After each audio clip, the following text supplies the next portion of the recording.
ఇటు బాలినేని శ్రీనివాసరెడ్డికి కానీ ఆ పార్టీ ముఖ్య నేతలు కూడా ఎవరు చెప్పిన పరిస్థితి లేదు. ఎందుకంటే లోకల్గా ఇష్యూస్ ఉన్నాయి, లోకల్గా క్యాడర్ వ్యతిరేకిస్తున్న నేపథ్యంలో మీరు ఒంగోలుకే దూరంగా ఉండండి, ఒంగోలులో వ్యవహారాల్లో ఇప్పుడే జోక్యం చేసుకోబాకనని చెప్పని బాలినేని శ్రీనివాసరెడ్డికి జనసేన పార్టీ నేతలైతే ఇప్పటివరకు చెప్తున్నట్టుగానే మనకి తెలుస్తూ ఉంది. ఈ నేపథ్యంలో రేపు స్థానిక సంస్థల ఎలక్షన్స్ సమయానికే ఇటు సీట్ల విషయంలో మాత్రం ఇరు పార్టీల్లో ఉన్న ఇటు బాలినేని శ్రీనివాసరెడ్డి కావచ్చు, ఇటు జనార్దన్ కావచ్చు, ఇద్దరి మధ్య మరోసారి అయితే ఇలాంటి యుద్ధ వాతావరణమే కనిపించే అవకాశం ఉంది శ్రీహరి గారు. Right, thank you Venkat. So ఇది మొత్తానికి ఇటు బాలినేని శ్రీనివాసరెడ్డి ప్రస్తుతం జనసేనలో కీలకంగా వ్యవహరిస్తున్నారు, మరొక వైపు ఒంగోలు శాసనసభ్యులు దామచర్ల. వీళ్ళిద్దరి మధ్య గత కొంతకాలంగా దాదాపు ఒక 14 ఏళ్లుగా వీళ్ళు రాజకీయ ప్రత్యర్థులు మాత్రమే. ప్రస్తుతం బాలినేని శ్రీనివాసరెడ్డి జనసేన పార్టీలో చేరడంతో ఇటు కూటమిలో ఇద్దరు కూడా ఉన్నారు. సో ఒంగోలు కేంద్రంగా వీరి మధ్య రాజకీయపరమైనటువంటి ఎత్తులు పై ఎత్తులు, విమర్శలు ప్రతి విమర్శలు గత కొంతకాలంగా కూడా కొనసాగాయి.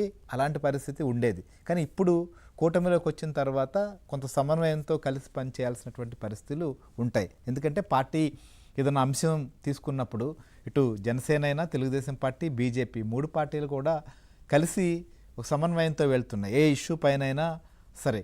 అలాంటిది ఒక జిల్లా కేంద్రంలో ఉన్నటువంటి ముఖ్య నేతలు బహిరంగంగా ప్రెస్ మీట్లు పెట్టడం, విమర్శలు చేసుకోవడం అనేది అటు జనసేనకు కావచ్చు, ఇటు తెలుగుదేశం పార్టీకి ఇద్దరికీ కూడా కొంత తలనొప్పిగా మారుతున్న పరిస్థితి. సో ఇలాంటి నేపథ్యంలోనే పార్టీ ముఖ్య నేతలు కూడా అటు జనార్దన్తో కావచ్చు, ఇటు బాలినేనితో ఇద్దరితో కూడా మాట్లాడారు. సో ఏదైనా అంశం ఉన్నప్పుడు పార్టీ అధిష్టానంతో కానీ పార్టీ ముఖ్యులతో చెప్పుకోవడం అనేది సహజంగా జరిగేటువంటి ప్రక్రియ. అలా కాకుండా మీడియా ముందుకు వచ్చి వీరు మాట్లాడుతున్నటువంటి పరిస్థితుల్లో అటు పార్టీలు కూడా సీరియస్ అయ్యేటువంటి పరిస్థితి ఉంది.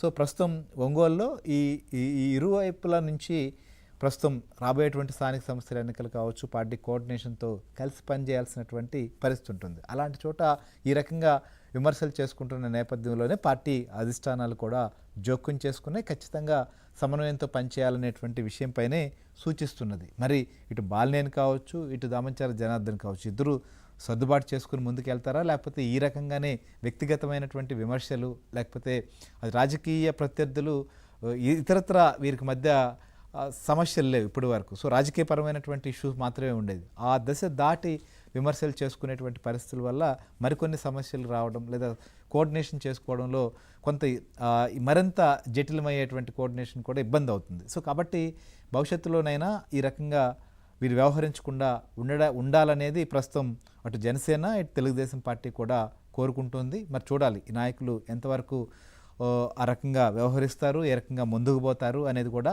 లేకపోతే అటు క్యాడర్ కూడా కొంత కన్ఫ్యూజన్ కావచ్చు, క్యాడర్ కూడా పరస్పరం ఇదే రకంగా వ్యవహరించేటువంటి అవకాశాలు కూడా ఉంటాయి. దీనికి ఈ స్థాయిలోనే ఫుల్ స్టాప్ పడితే మిగిలినటువంటి విషయాల్లో కూడా కొంత కలిసి పని చేసుకునేటువంటి అవకాశం ఉంటుంది. సో ఇది ఇవాల్టి అనాలిసిస్. మరో అంశంతో రేపు కలుద్దాం. Stay tuned to